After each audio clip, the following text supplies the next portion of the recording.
بسم الله الرحمن الرحيم عم يتساءلون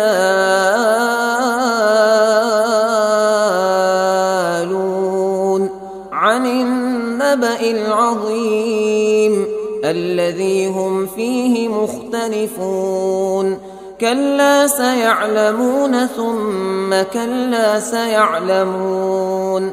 ألم نجعل الأرض مهادا والجبال أوتادا وخلقناكم أزواجا وجعلنا نومكم سباتا وجعلنا الليل لباسا وجعلنا النهار معاشا وبنينا فوقكم سبعا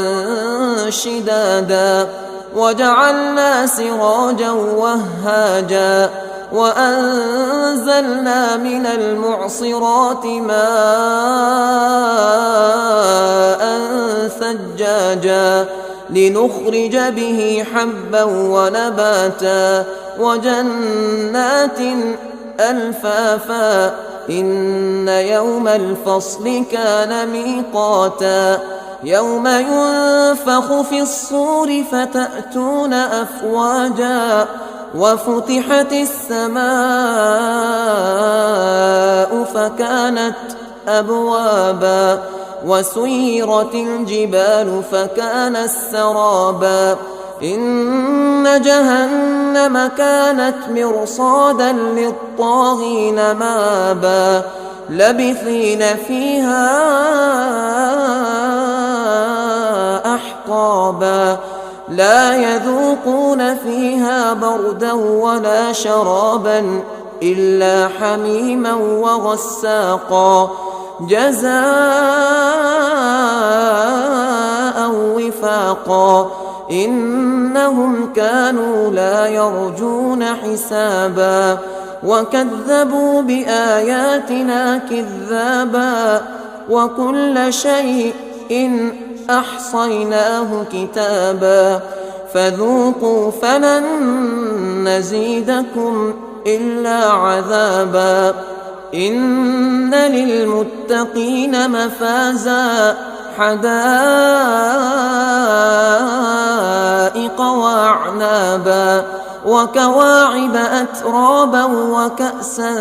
دهاقا لا يسمعون فيها لغوا ولا كذابا جزاء من ربك عطاء حسابا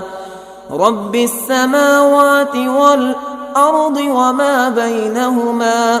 الرحمن لا يملكون منه خطابا يوم يقوم الروح والملائكة